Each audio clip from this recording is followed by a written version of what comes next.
Muito bem, olá a todos, os nossos ouvintes e espectadores nas mais diversas plataformas. Hoje nós apresentamos a vocês o nosso segundo episódio do podcast do IFL Gramado, uma iniciativa que nós começamos no finalzinho de 2024. Nós vamos dar sequência, então, começando agora em 2025 com um super convidado que eu vou apresentar logo mais para vocês. Meu nome é Kátia e eu estou presidente do IFL Gramado nessa gestão 2025. Já fui diretora financeira e agora então como presidente. Mas afinal, o que é o IFL? O IFL contribui para a formação de líderes independentes, tendo como pilares a excelência em gestão, liderança, empreendedorismo e liberalismo. Em todo o Brasil, temos IFLs e núcleos ativos. Convido a todos que ainda não seguem o @IFL Gramado para que sigam e acompanhem o perfil do nosso núcleo no Instagram. O seu apoio para a divulgação da nossa página é bem-vindo. Por isso, fique à vontade para nos marcar nas suas postagens de hoje. Isso contribuirá para tornar o nosso instituto ainda mais conhecido e para que levemos a mensagem da liberdade ainda mais longe. Antes de apresentar o nosso ilustre convidado e iniciarmos o bate-papo com ele, eu gostaria de apresentar os meus colegas da diretoria do IFL Gramado que estão aqui hoje dividindo a mesa comigo. Nós temos aqui o Guilherme Blum, que ocupa hoje o cargo de diretor de eventos na gestão já 2023, 24 e também 25. E junto conosco aqui também está Felipe Mazotti, que é nosso gerente também, que está nosso gerente também desde 2023 já, né, com outros cargos e segue conosco aí na diretoria do IFL Gramado. De formação, exatamente. Bom, agora que nos apresentamos, vamos passar para o nosso convidado super especial desse programa de hoje. O Diogo C. Gabinazzi Siqueira é hoje prefeito reeleito de Bento Gonçalves, com 65,8% dos votos na reeleição. Na primeira eleição foi em torno de 30% e agora 65,8%, com a mesma chapa, né? O mesmo vice-prefeito. Com uma imensa trajetória política carregada de experiências de envolvimento com a comunidade, o Diogo atuou na pandemia de Covid-19, demonstrou força e liderança durante as enchentes que atingiram o Rio Grande do Sul em 2023 e em 2024. Atualmente está à frente de projetos que buscam oportunizar aos moradores de Bento Gonçalves acesso a oportunidades de emprego, saindo de condições de pobreza e benefícios sociais. Na sua carreira também foi prefeito da cidade de Santa Teresa, no Rio Grande do Sul, por 2 mandatos, e secretário de saúde de Bento Gonçalves. Nasceu em Joaçaba, depois morou em Uruguaiana e é formado em odontologia pela URGS. Diogo, conta um pouco pra gente então sobre a tua história e como tu saiu da odontologia para entrar na política. O que te moveu para sair de um ambiente privado para o setor público? Primeiro, agradecer, né, Kátia? Agradecer o convite para estar aqui hoje, o Felipe, o Guilherme também, ao IFL, a toda a equipe que faz parte.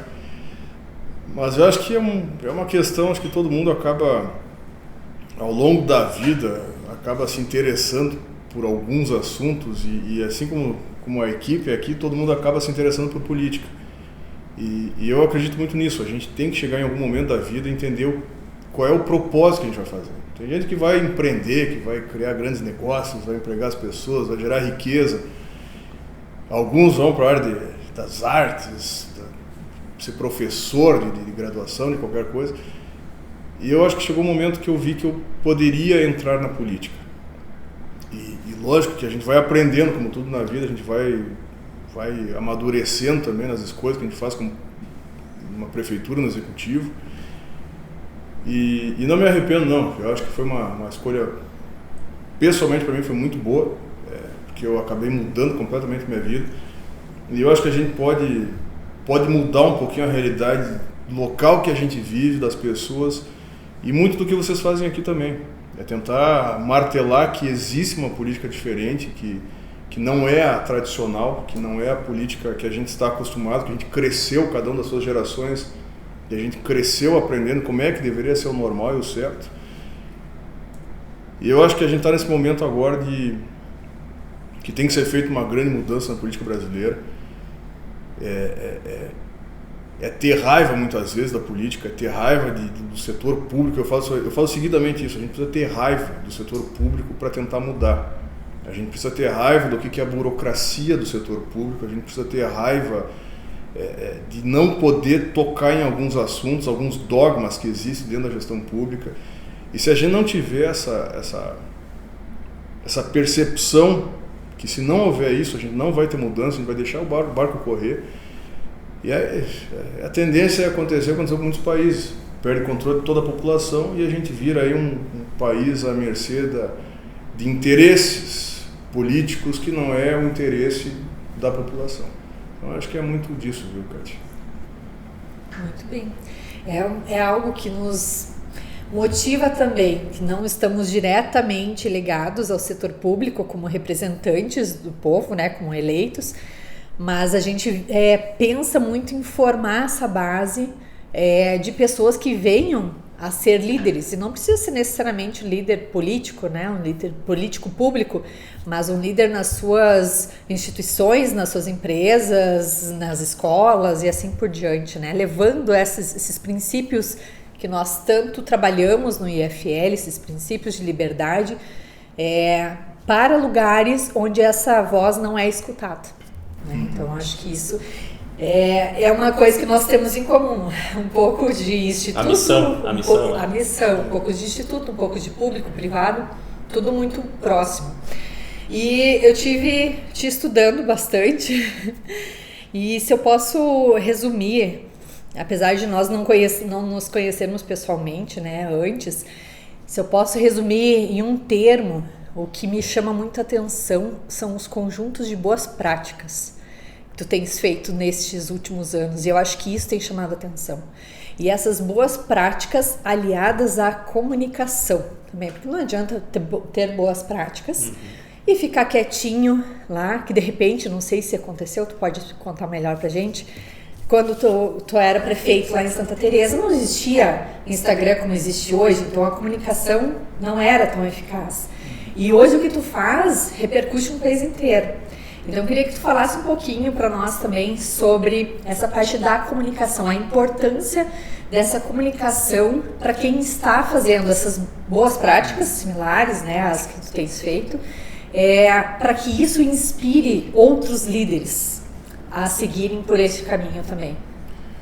Eu acho que é fundamental, Kátia. Comunicação em tudo que é setor. Na parte privada a pessoa tem que se comunicar, tem que saber. Em Santa Teresa talvez era muito mais de casa em casa, né? Era a conversa que a gente tinha com cada comunidade, com servidores. Mas quando tu entra numa cidade maior que nem Bento, há 10 anos atrás a comunicação era via jornal, era via rádio, a gente tinha que ter essa comunicação oficial muito bem organizada. E houve essa mudança muito rápida da rede social, que tu perde a força do quarto poder aí da imprensa, e aí tu entra num poder completamente sem regra, sem controle estatal, que é uma liberdade extrema, na verdade. A rede social é a extrema liberdade que a gente tem. Claro que vai ter a questão de fake news, de tentativa de controle da rede, mas tudo isso entra muito do que está nesses livros aqui, a questão de controle de um governo sobre a população. Quanto menos tiver essa liberdade da rede social, mais a gente vai depender dos meios oficiais e dessa imprensa tradicional. Então, eu acredito muito que a rede social ela veio para somar, ela facilita muito esse tipo de linguagem para a gente chegar em alguns nichos de comunicação. O setor público, não adianta eu tentar ficar falando que eu vou melhorar a educação, que eu vou melhorar a saúde, eu vou conseguir melhorar alguns pontos. A gente vai ter algumas limitações, algumas deficiências em outras situações que parece que tudo vai por água abaixo. Então, sempre tem que ser feito esse trabalho contínuo, de tentar manter o básico, manter o serviço essencial, mas a gente tentar acertar a comunicação também em algumas pautas que são estratégicas. Que eu consiga conversar com a minha população, que eu consiga unir todas as pessoas da cidade em um determinado assunto, mas também fazer com que essa comunicação de Bento Gonçalves ultrapasse as fronteiras. Que a gente consiga conversar com outras pessoas fora do município para mostrar o que a gente está fazendo diferente. Liberdade, a gente está... É uma briga, o que a gente fala de liberalismo econômico, individual, são as liberdades. Até onde vai essa liberdade? Até onde que a gente quer que vá a liberdade? Eu acredito muito que a gente tem que ter ordem acima de tudo. Acredito piamente nisso. Esses dias estava a Manu, nossa coordenadora, está aqui junto também, junto com o Davi. A gente estava falando sobre se há ordem, a liberdade. Onde a lei, você tem ordem. Então, antes de vir a liberdade, tem que ter a ordem. Então, o que eu falo muito lá em Bento Gonçalves, que a gente acaba tentando passar para os secretários? Acima da liberdade individual tem que estar a liberdade coletiva. Se eu pegar o exemplo de uma praça pública, a praça pública é para todas as pessoas, 100%. É uma liberdade pública das pessoas poderem chegar naquela praça. Agora, qual que é a diferença da liberdade de uma pessoa poder levar o filho, uma mulher poder levar uma criança pequena para brincar numa praça, se eu tenho lá talvez um mendigo que está dormindo o dia inteiro, está bebendo, está usando drogas, então, mas ele não tem a liberdade dele também de usar essa praça? Tá? Qual é a prioridade do uso dessa praça? É para esse morador de rua ou para aquela mãe que está tentando levar a filha, uma criança pequena? Quem é que vai utilizar mais essa praça? Então, essas liberdades individuais a gente tem que começar a questionar. E eu preciso, como prefeito, demonstrar de uma forma muito transparente. A gente vai ter que fazer escolhas. Eu preciso fazer escolhas em detrimento de algumas pessoas. Eu vou ter que fazer escolhas para tentar aproveitar que a maioria use aquela praça em detrimento de algumas pessoas que querem usar por outro motivo. Então, essa questão de ordem, ela tem que estar muito clara. Senão a gente faz como sempre aconteceu. Não, mas a gente não pode mexer porque é uma liberdade da pessoa. Por que eu vou acordar uma pessoa que está dormindo no banco de uma praça? Por que eu vou acordar essa pessoa às 7h30 da manhã para tirar ela de um banco de uma praça para as pessoas poderem utilizar essa praça com tranquilidade? E isso, por muito tempo, a gente ficou refém desse tipo de situação. Até porque a nossa geração é da geração da Constituição, do excesso de direitos e poucos deveres. Todo mundo fala de direitos, todo mundo sabe dos seus direitos, mas a gente não fala dos deveres da população. E isso a gente tem que voltar a falar. Os deveres têm que ficar acima dos direitos da própria população. Só que isso não é uma questão de 1 ano, 2 para a gente mudar esse entendimento. É uma questão cultural que a gente vai ter que pegar uma geração inteira e começar um pouquinho por vez e moldando essa população toda. Mas aí como é que a gente faz isso? Comunicação. Só vai funcionar com muita comunicação e mostrando que tem exemplos que deram certo e que podem ser copiados para outros municípios. Isso eu bato muito lá em Bento Gonçalves. E falo com muita tranquilidade isso. Isso aí fecha muito com aquela... Quando eu estava vendo algumas das tuas boas práticas, eu linkei muito com a aplicação da teoria das janelas quebradas, né? Então, assim, ó, o que o Diogo tem feito, e aí eu peço para tu informar o teu arroba para o pessoal que ainda não te conhece te acompanhar. O que tu tens feito é entrar nos bairros, entrar nas cidades, olhar onde estão essas janelas quebradas, né, onde não tem pichação, onde não tem pintura, e mudar aquele ambiente, deixar aquele ambiente bonito, para que, inclusive, isso gere uma cascata de consequências positivas que, inclusive, impacta na criminalidade, que, às vezes, é um problema. Bento Gonçalves já tem, teoricamente, 123 mil habitantes, então já é uma cidade de médio porte. Então, a criminalidade, onde vem prosperidade, vem dinheiro, vem os problemas também no Brasil. Então, a criminalidade também acaba sendo, acredito que, impactada por essas ações do botar flor, pintar, tirar pichação e assim por diante, né? Eu adoro a teoria das janelas quebradas. A gente fala muito pouco lá em Bento sobre isso. Porque no primeiro mandato, a gente falava de fazer o simples com excelência. A gente pegava todos os bairros, a gente fazia todo sábado, pegava um bairro específico. A gente ia em bairros populares. A gente não ia em bairros de classe média alta, de classe alta. A gente pegava bairros realmente populares, de pessoas trabalhadoras, e tentava fazer grandes mutirões de serviço básico. Troca de tubulação, drenagem, iluminação pública, pintura, calçamento, melhorar asfalto. Fazia o básico do básico. E pegava assim várias secretarias ao mesmo tempo para trabalhar no sábado. E aí ao longo da semana seguia fazendo trabalho. Um poder de força um pouco menor, mas seguia fazendo. E por que isso? Teoria das janelas quebradas. Acredito muito nisso. Isso aí é um mantra que a gente tem lá dentro. O Rudolph Giuliani, prefeito de Nova York. Anos 80. anos 80, ex-promotor. O que aconteceu em Nova York? Só que às vezes as pessoas veem uma parte do problema todo. Era um excesso de violência que estava acontecendo em Nova York, uma desvalorização da cidade como um todo, bairros ali como Harlem, Bronx, perdendo valor, virando uma marginalidade completa, sem controle, sem presença de Estado. O Rudolph Giuliani, ele começou a apertar, quando ele era promotor, começou a fortalecer, a deixar cada vez penas mais duras. E aí quando ele virou prefeito, ele entrou com cidadania nesses bairros. Ele começou a teoria das janelas quebradas. Troca uma janela que tu não vai ter uma porta arrombada, tu vai trocar um carro. Tira carro velho da rua, tira o que tem de abandonado, começa a pintar, deixar bonito, que aí as pessoas vão começar a cuidar da sua própria vizinhança. Que o descaso, ele encoraja mais descaso. Exatamente. Tem mais criminalidade em tudo isso, é provado isso. Só que ele fez toda essa parte de cidadania, de pegar aqueles mendigos alcoólatras, começou a botar para trabalhar na prefeitura, para fazer o serviço básico. Ele fez isso lá em Nova York, um pouco mais... a lei é um pouquinho mais fácil lá nos Estados Unidos, é mais liberdade do que a nossa burocracia excessiva aqui no Brasil. Né? Ele começou a fazer toda essa parte de cidadania, mas ao mesmo tempo ele entrou com um rigor muito grande e ostensivo da polícia. Essa parte não se fala tanto. Fala. Mas houve quem conhece a teoria sabe. um programa impressionante de violência para pequenos atos. O cara está sujando, vai tomar multa, vai ter que responder na polícia, vai ter que se incomodar, perder o dia inteiro para ficar dentro de uma polícia para ficar respondendo o que aconteceu ali. Então, essa ação de cidadania tem que ter a parte ostensiva. E o que a gente está tentando lá em Bento Gonçalves? Tem essa parte da cidadania, a gente tem uma guarda civil muito bem organizada, um trabalho em conjunto com a brigada, com a polícia civil. Todo santo dia tem uma operação. A gente pega o quê? Pequeno traficante, o usuário de drogas, aquele marginal que vai usar o vício dele, problema de saúde, né, que é problema de saúde agora, antes de ter criminalidade, agora é problema de saúde, para ele poder ter a desculpa de roubar alguma coisa, não ser preso. Então, se a gente começa a incomodar esse cara, vai chegar um momento que ele vai ser preso, ou vai acontecer alguma coisa pior com ele, ou então ele vai se mudar da cidade. Só que eu não posso deixar... Ou ele pode se recuperar também, né? Essa é a expectativa, né? A chance é difícil, o percentual é baixo, espera, né? Mas o que a gente tem que fazer? É incomodar esse cara. Esses dias nós estávamos conversando, todas as forças de segurança. A gente chega um momento no Brasil que quem é da segurança pública fica constrangido de chegar numa intervenção com um marginal. A gente fica cheio de dedo para chegar Tá invertido os valores, né? Num usuário de crack que a gente sabe que ele roubou, que a gente sabe que ele está fazendo coisa errada. A gente tem que estar cheio de dedo para evitar que alguém vai filmar, porque vai ser uma ação truculenta da polícia.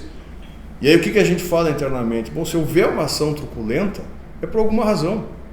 Alguma razão aconteceu para ter que ser de uma maneira um pouco mais forte.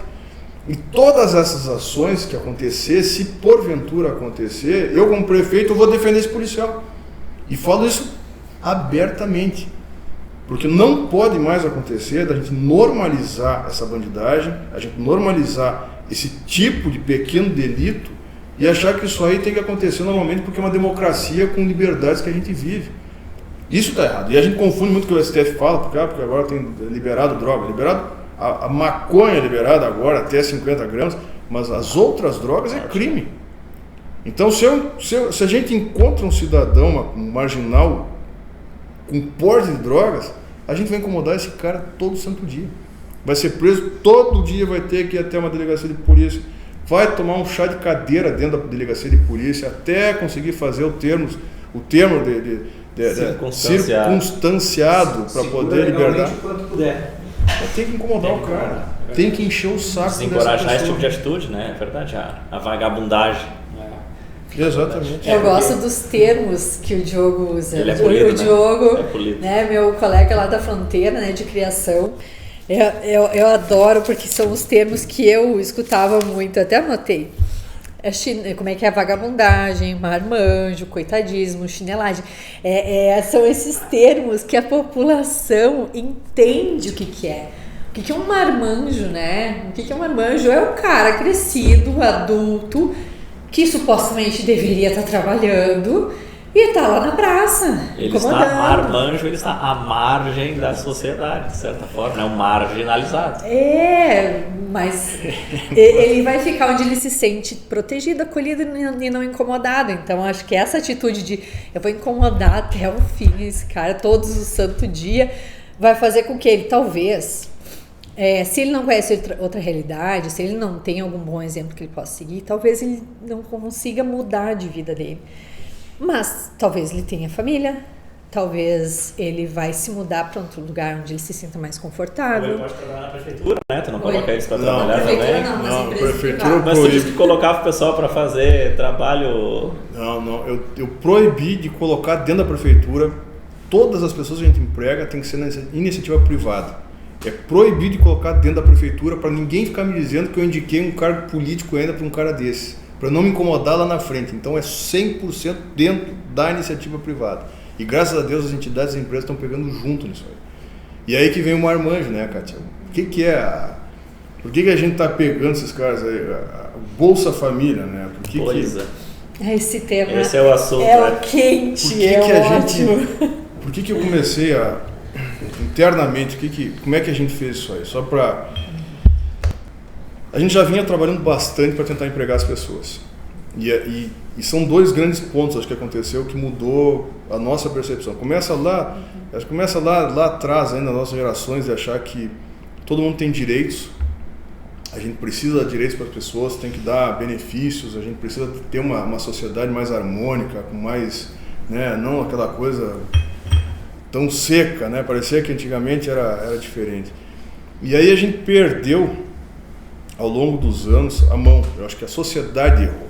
Eu não falo o governo da esquerda, da direita, a gente nunca teve exatamente um governo de acordo com as teorias de direita no Brasil, né? Então, a gente perdeu a mão como sociedade. A gente foi achando normal que tinha que dar direitos. A gente é de uma geração, eu sou de uma geração que eu me criei vendo aqueles cartazes da campanha da fraternidade, que havia fome, que era aquela coisa, sabe, do êxodo do Nordeste, que vinha para São Paulo, anos 80 e 90. Então a gente tem isso aqui muito marcado em todos nós. Só que aquela visão de miséria que tinha nos anos 80 e início dos anos 90, isso acabou. Tem pobreza sim, mas não tem aquela miséria de antigamente. Só que aí foi criado um monte de programa estatal. Aí tu pega um Bolsa Família aí que gasta 860 bilhões de reais, 25% da população está vivendo embaixo de um Bolsa Família. Aí tu tem mais creche, contraturno, tu tem cesta básica, tu tem auxílio gás, água, subsídios, dá com pau, subsídio de tudo que é lado, passagem interestadual, tem, assim, é um negócio maluco que tem de benefício. Agora esse programa novo aí que é para incentivar as pessoas a estudarem no segundo grau, né, no ensino médio, que é verdade, o pé de meia. Pé de meia, que é uma... Eu ainda não formalizei ainda o meu raciocínio sobre isso, ainda não estou maduro o suficiente para dar minha opinião ainda sobre. Bom, eu te resumo, programa. É populismo. Exatamente. E aí o Bolsa Família, voltando ao ponto, Bolsa Família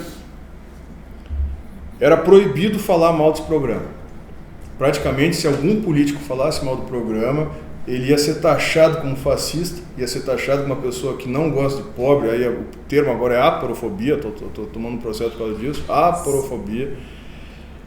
E aí a gente não pode falar sobre isso. Só que é um programa que não está dando certo. E eu coloco como diagnóstico do Brasil, por a crise que o Brasil vive, essa crise fiscal, essa crise de Selic lá em cima, de baixo crescimento, só está acontecendo porque a gente tem muitas pessoas vivendo à margem da sociedade. E o Bolsa Família deixou essas pessoas vivendo à margem da sociedade. Elas são pessoas que são praticamente intocáveis. E desestimuladas também, né? Eu acho que é um dos fatores, eu acho que tem mais fatores, né? Mas... Eu acho que eu entendo o que ele está falando, porque assim, como é que a gente aumenta o nosso PIB, por exemplo? Uma das formas é aumentar a produtividade. Então assim, eu até andei fazendo uns cálculos aqui, e é chocante, eu fui pesquisar por município, como é que está a situação dessa questão do programa Bolsa Família. E quanto mais eu pesquisava, mais horrorizada eu ficava. É um programa que é um sucesso. Sabe por quê? Porque em torno de 41% da população, né, dos beneficiários estão na faixa etária entre 18 e 50 anos. Produtivos, tá? 41%. É um ponto populacional que a gente perdeu. É isso aí, então, se a gente tem 41% desses nossos beneficiários nessa faixa, tu tira essas pessoas dessa situação e traz ela para o emprego, onde ela vai melhorar de vida, onde ela vai ganhar muitas vezes mais do que um programa de Bolsa Família, tu aumenta a produtividade, logo tu tem um impacto no PIB e é um ciclo virtuoso, né? Sem fim. Então os números, quando a gente começa, a gente não pesquisa porque não faz parte do nosso dia a dia, da nossa vida, cada um está cuidando da sua família, da sua profissão e tudo mais. Mas quando tu começa a pesquisar, é horrível, é horripilante pensar que 41% dessas pessoas estão exatamente... Tem crianças ali que são beneficiárias, está tudo certo, mas pessoas em idade produtiva, que muitas desses 40% não tem um problema de saúde ou algo que as faça ficar em casa. Eu acho que tem um fator, uma frase que tu fala muito que é bem propícia para isso, é que esse programa ele tem porta de entrada, mas não tem porta de saída. Exato. Acho que esse é um dos grandes males, né? Porque o pessoal vai e não consegue ter um caminho para se erguer. O que ele está fazendo é justamente achar uma forma de... Porta de saída, né? A porta de entrada, que quando a pessoa precisou, ela teve acesso e está tudo certo, ninguém, inclusive aqui, ninguém está livre de precisar de ajuda, mas vamos focar em melhorar de vida, porque aquilo ali a gente sabe que virou pelos um programa... valores é subsistência, não, às vezes nem subsistência. É que, Kátia, assim, é um programa tão bem amarrado, ele é tão bem arquitetado, a arquitetura dele é tão boa, porque os louros vão para o governo federal, vão para uma pessoa que criou, que unificou todos os programas sociais. Unificou. O governo estadual vai criando novos programas paralelos e os municípios, se tu tem um prefeito e vereador, secretário da assistência social que tem um interesse político nessa população, você deixa uma população sempre amarrada em algum grupo político. É isso que vai acontecer. Se a gente pegar o nosso caso lá em Bento Gonçalves, na primeira eleição nossa, a gente teve um percentual muito grande numa camada populacional que não era classe média alta, classe alta. A gente perdeu muito feio na classe alta e na classe média alta. Só que nem por isso a gente deixou de tentar de tirar essas pessoas que estavam no Bolsa Família dessa dependência. Eu tratei isso sempre com muita clareza. O nosso objetivo é tirar essas pessoas do Bolsa Família. Dependência é um bom termo. E aí o que acontece? Essas pessoas daqui 10 anos, agora me xingam, mas daqui 10 anos eu tenho certeza que vão nos agradecer. Porque o que eles vão ganhar trabalhando vai ser muito maior do que eles ganham hoje numa miséria de R$600, que não vive com isso, e aí tem que fazer muitos fazem aquela conversa, estão morando na mesma casa, aí um se separa e com a autodeclaração acaba ganhando 2 Bolsa Famílias na mesma casa, na mesma residência. Isso é muito comum de fraude. Esse tipo de briga a gente tem que começar a fazer. Né? E muito mais do que eles vão ganhar, eles vão ganhar uma coisa que você falou lá no início, que é um propósito. Exato. Porque hoje quem está abaixo desse guarda-chuva não tem propósito. Parabéns, é isso mesmo. É ter um motivo para viver. Senão o que acontece com essa família? O que está acontecendo que eu tenho visto muito? Eles ganham benefício. A gente vai numa casa, a gente passa na frente de uma casa dessa família que está ganhando Bolsa Família, é a primeira pessoa que critica o governo. Eu já levei xingão, esses tempos eu levei um xingão. Mas o governo da cidade ou o governo nacional? Não, aí personaliza em nós mesmo que a gente está cortando. Tá. Então, o que aconteceu esses tempos? Aconteceu com uma senhora mais ou menos da minha idade, fumando, sabe a cena clássica, a pessoa fumando, ganha Bolsa Família, e aí me enchendo de caroço, por que a gente não tinha levado a cesta básica na casa dela?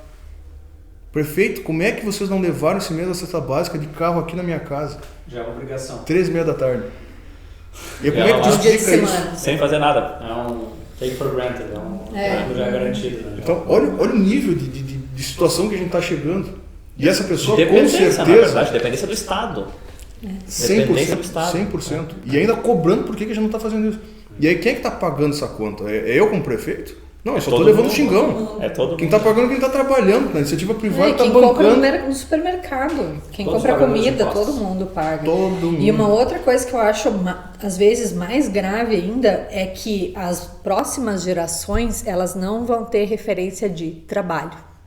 Então, elas vão ver os pais e, às vezes, vão ver os avós em casa às 3 da tarde de uma quarta-feira, exigindo que o governo me dê alguma coisa de graça. Direito. Então, essa criança ou esse adolescente vai olhar e vai dizer, tá, mas então de repente a vida é isso? E é um ciclo assim, sem fim. Se ela não tem uma referência de trabalho, é um ciclo ininterrupto. E onde que essa criança e esse adolescente vão parar? Não, mas eu acho que tem uma saída, Kátia. A aposta esportiva. Asbeck.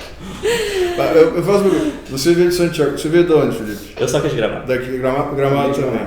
Quantas pessoas que vocês conhecem aqui em Gramado que tiveram que vir de outras cidades para trabalhar aqui? Cada vez mais. Cada vez mais. Atualmente, 70%, né? 70% da cidade. 60% São pessoas de fora de Gramado. Por que todas essas pessoas tiveram que migrar, sair da sua cidade para vir morar aqui em Gramado? E por que batalharam e deram certo?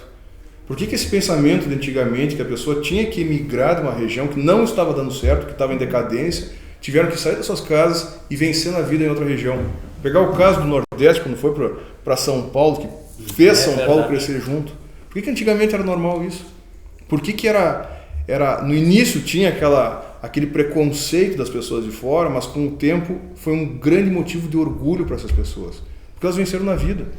E aí a gente entrou num nível de direitos no Brasil que a pessoa tem que viver na sua própria cidade, tem que viver na sua realidade, e aí o governo tem que dar as condições para ela, mesmo que tenha uma seca por 10 anos, que a pessoa não consiga produzir nada, mas ela tem que viver lá, porque tem um direito que a Constituição e que nós, como cidadãos, a gente deu para essa pessoa.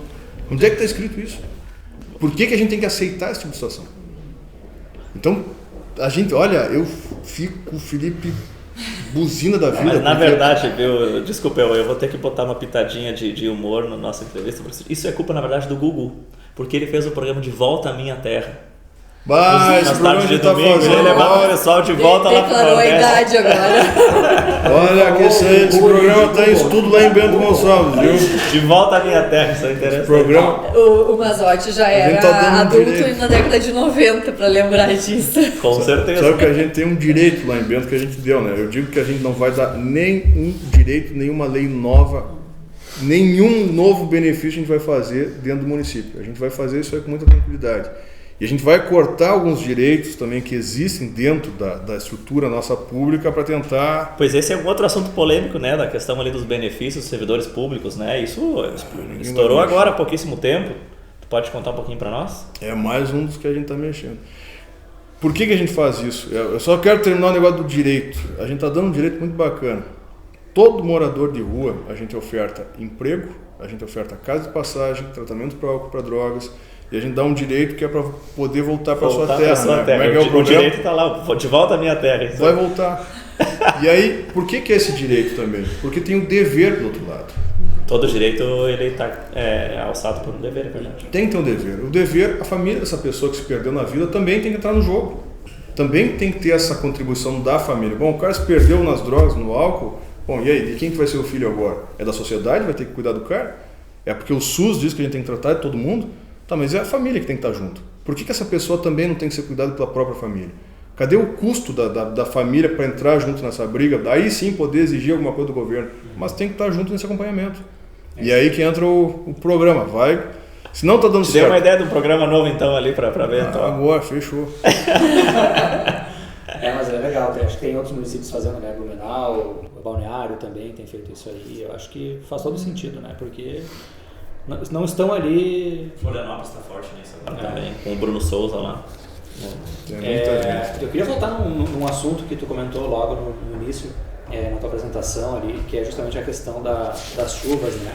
A gente teve uma demonstração muito clara de o povo pelo povo, né? Uma ordem espontânea. Eu acho que tu foi um grande comunicador, e Bento foi uma das grandes cidades afetadas que a gente teve no nosso estado, né? Várias foram. Mas a gente viu muitas ações ali daquela região, pessoal de Flores da Cunha, Bento Gonçalves, enfim, jipeiros, todo mundo ajudando, né? Queria que tu contasse um pouquinho da experiência e de como que funcionou toda essa ordem espontânea realmente, né? Que as pessoas acabaram se organizando assim, né? Primeiro foi difícil como tudo que é lugar, né? Acho que o Guilherme teve... Cada cidade teve a sua realidade, cada cidade teve o seu problema. Aqui Gramado não foi diferente, foi muito afetada. A questão econômica foi um... Brutal. Não choque. só econômica, a gente teve também muito deslizamento, Teve morte. Nós tivemos lá 17 pessoas que morreram, propriedades destruídas. Bento do Gramado foi uma das que mais foram atingidas, né? Foram assim no estado inteiro. E foi algo bem diferente do que aconteceu na enchente em Porto Alegre. Aqui é desmoronamento, algo muito rápido. Mais gente morreu aqui do que lá para baixo, é verdade. Sim. É verdade. Às vezes as pessoas esquecem disso, vem só lá embaixo porque foi a capital. Mas eles foram avisados e conseguiram se organizar. Aqui foi então, um susto numa noite. E o que aconteceu nesse período todo? Primeiro dia, foi no dia primeiro, na verdade já um dia antes a gente já tinha se organizado, porque o nosso medo era enchente no Rio das Antas, que fica no interior de Bento Gonçalves. Isso do fato, né? A gente já estava se preparando, a gente já tinha removido todas as famílias um dia antes. Aí chegou no final da noite. Uma terça-feira. A gente foi jantar num X, era 11h30 da noite. Tu não estava junto não, né, mano? Então tava o Fernando, tava junto, tinha o Thiago Fábio e tinha mais o Márcio Passamay, que era o secretário de governo. A gente foi comer um X no final da noite para descansar. A gente estava tudo molhado, porque estava chovendo bastante. E a gente pensou, bom, o pior já foi. Foi dia 30 de abril isso? Era uma terça-feira. Terça-feira, dia 30. A gente teria encontro e foi cancelado. É verdade. E aí no dia 1º, aí a gente saiu muito cedo, já organizando alguns serviços de remoção de terra, porque já tinha caído algumas barreiras. Mas era aquela coisa assim, a gente vai acompanhar o serviço, vai... Defesa Civil, Secretaria de Obras... Vamos trabalhar e vamos acompanhar. A Manu estava junto nesse dia também, já de manhã cedo. Quando a gente foi assim pro segundo ponto que a gente estava visitando, a gente teve sabe aquela coisa assim, tá chovendo muito mais do que normal. E se cai tanta água por mais meio-dia, isso aqui vai descer tudo que é morro na zona urbana, porque é muito morro, é muito bairro com encosta. E a gente começou a ficar com medo da zona urbana. E a gente fez um comunicado logo de manhã dizendo para as pessoas, se puderem sair das zonas de encosta, que saíssem. E nesse meio tempo, a gente tem um grupo da Defesa Civil, do WhatsApp, que funciona muito bem isso aí. Teve um subprefeito que disse que tinha caído uma barreira em Faria Lemos, isso 9h15 da manhã. A gente saiu para Faria Lemos, a gente estava andando para lá porque eu queria ver o que tinha acontecido, e ao mesmo tempo precisava de motosserra, porque eles tinham motosserra na subprefeitura, mas não tinha tanto quanto necessário, porque era uma barreira já meio grande, precisava tirar aquelas árvores e botar a máquina para tirar tudo. Quando a gente chegou lá, em questão assim de 20, 30 minutos, começou a descer o mundo. E aí... Tu tava lá, em loco, vendo acontecer. A gente tava junto no momento. A primeira barreira caiu, quando a gente passou essa barreira para ver o que tinha do outro lado, começou a descer morro para tudo que é lado. E aí que vieram as pessoas, tá caindo morro, tá caindo morro. A gente viu um grande deslizamento do nosso lado. E aí sim foi aquela... Nesse aí alguém se machucou? Morreram 3 pessoas nesse. Nesse que vocês estavam, cara. É que é muito aleatório, pelo que a gente via em todos os lugares de desmoronamento. Tu pode ratificar ou retificar essa informação, mas assim, um morro. Aqui cai 1 metro para trás, tem uma casa e fica intacta. Tu não tem como saber onde é que a pessoa está protegida e onde é que ela está correndo risco. É uma coisa, parece aleatória, deve ter alguma explicação geológica, mas não tem como descrever. Geológicas, mas não tem como a gente ter essa previsão. E aí começou o trabalho de ordem espontânea. E nesse mesmo dia, nessa manhã, a gente já tinha se dado conta que a gente não teria condições de superar aquilo. Acho que esse foi o clique que deu logo ali com os bombeiros também que estavam juntos. E já naquele dia a gente montou uma base, a gente chamou todo mundo, a gente já tinha esse contato muito próximo com bombeiros, com brigada, com o exército. E já nesse dia a gente começou a chamar todos os voluntários. E foi assim muito rápido para a gente conseguir ter ajuda para buscar essas pessoas. E aí que a gente ficou esperando que tivesse um pouco mais de ajuda, né, do governo federal, que tivesse equipamentos. E no final nunca veio isso. Me diz se a frase está correta. Já que não vem ajuda, a gente vai dar o nosso jeito. É isso. Foi essa a tua frase? Que essa eu não vi recentemente, mas eu vi na época lá. Eu disse, gostei. A gente vai dar o nosso jeito porque foi o que aconteceu, né? Em todos os lugares. Em todos os lugares. E eu acho que assim, passando, é muito fácil quando depois que passou a gente ter um diagnóstico. Mas vendo lá para trás, não tinha muito o que a gente fazer. Ou a gente se virava daquele nosso jeito mesmo, chamando toda a população, entendendo que era algo único na vida e todo mundo teria que se ajudar, ou a gente ia ficar esperando. E graças a Deus a gente tomou essa decisão, não aconteceu nada de errado com ninguém e deu pra gente passar por aquilo ali. Mas foi assim uma ação conjunta, assim, sabe? Todo mundo junto, as instituições, a população pegou de uma maneira impressionante e olha, foi algo Eu coloco assim, a maior honra da vida ter trabalhado nisso aí. Mas isso também é um sinal de desesperança com o poder, no mínimo federal, né? Porque para as pessoas irem para a rua fazer as coisas, é que elas também já não esperam muito. Ou pelo menos elas não estão com paciência para esperar. Eu acho que elas tinham até uma angústia de ficar parado e ver tudo é aquilo acontecendo. Eu acho que é uma questão até individual. Humana, né? Mais humana. Não é uma desesperança, então é mais uma urgência, então. Eu acho que no desespero todo mundo Desespero. pega coragem que nunca imaginou que ia ter na vida. Eu vi pessoas assim, depois de um tempo, as pessoas diziam, eu nunca mais, se eu fizesse hoje, se hoje tivesse que fazer, eu agora não ia fazer. Porque no momento era necessário fazer aquilo. O Gui, né, já foi um jipeiro mais ativo, então acho que tu se vinculou muito com a ação dos jipeiros de lá, né? Porque não só de lá, mas da região, né? Da região ali da Serra como um todo, porque as imagens assim, ó, era ao mesmo tempo era lindo, era emocionante, era aterrorizante, era tudo ao mesmo tempo. Porque exatamente, aqueles resgates não tinham o menor nível de segurança para quem estava fazendo o resgate. Então essa é uma coisa muito instintiva, muito humana. Eu preciso resgatar aquele casal de idosos que está lá, porque eles vão ser soterrados, vão morrer de fome. Ou estão isolados, sem comida, sem... Então, que vai que cai tudo de novo, né? Era esse sentimento. Bom, agora não está caindo, mas vai que dá uma chuva forte de novo e desce mais durante umas 3-4 semanas continuou tendo chuva forte. Que horror, impressionante, né? Nosso tempo tá bem... infelizmente, eu tô amando a conversa, mas a gente, infelizmente, vai precisar encerrar por hoje. Eu teria ainda várias perguntas para fazer e colocações, porque tem tanto assunto, né, que já foi tratado principalmente nesses teus últimos anos ali, que a gente pôde acompanhar mais. Mas, de qualquer forma, em nome do IFL, Diogo, assim, nós agradecemos muito a tua presença, tanto no nosso evento que vai acontecer hoje à noite, quanto aqui no nosso podcast, no nosso segundo episódio.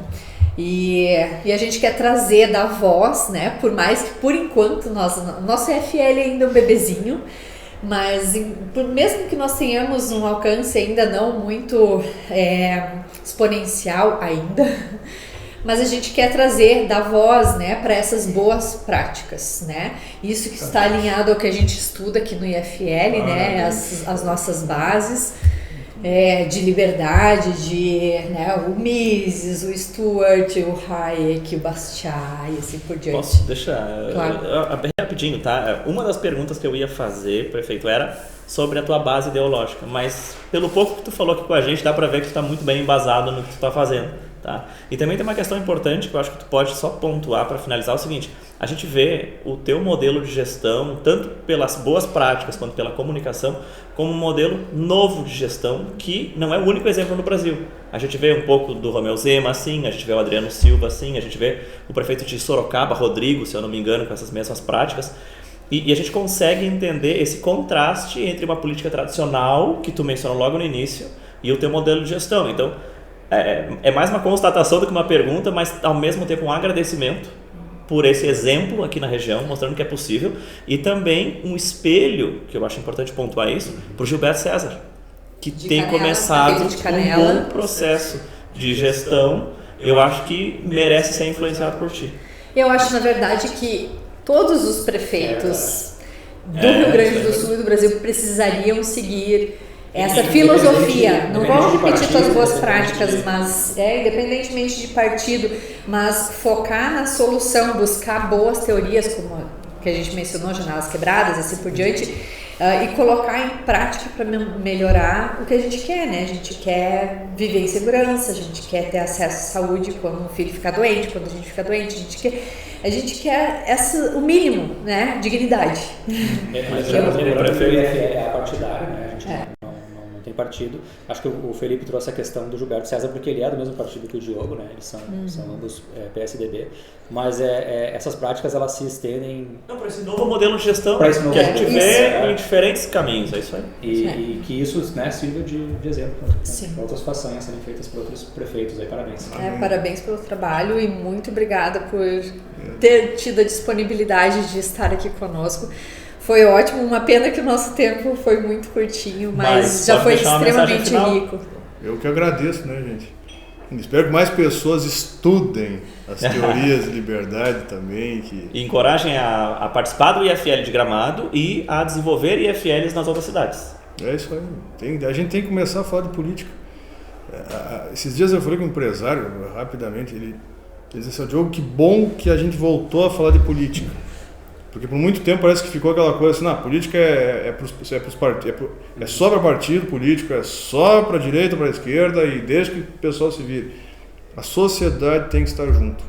Muito dos erros que o Brasil cometeu é por conta também que a sociedade não participou. E a gente tem que ter essa meia-culpa nossa, porque por que a gente deixou de chegar nesse nível aí de Bolsa Família? A gente aceitou. A gente achou bonito, ninguém cobrou o deputado, ninguém cobrou o senador. Por que provaram de passar de 200 para 600 reais? Quem é que disse que era o certo fazer isso aí? E aí por que ninguém foi atrás para ver se não era provisório esse benefício? A porta Nada de saída, mais. por que ninguém cobra a porta de saída desse Nada mais todo? temporário do que um programa estatal. Nada mais definitivo Definitivo do que um programa temporário. Fantástico. Então, Maravilha. obrigado, gente. Muito obrigado. Eu tô com uma dor no dente aqui, se tu puder dar uma olhadinha. Eu te encaminho um dentista bom. Conheço um monte. Muito bem, gente. Excelente. Obrigado.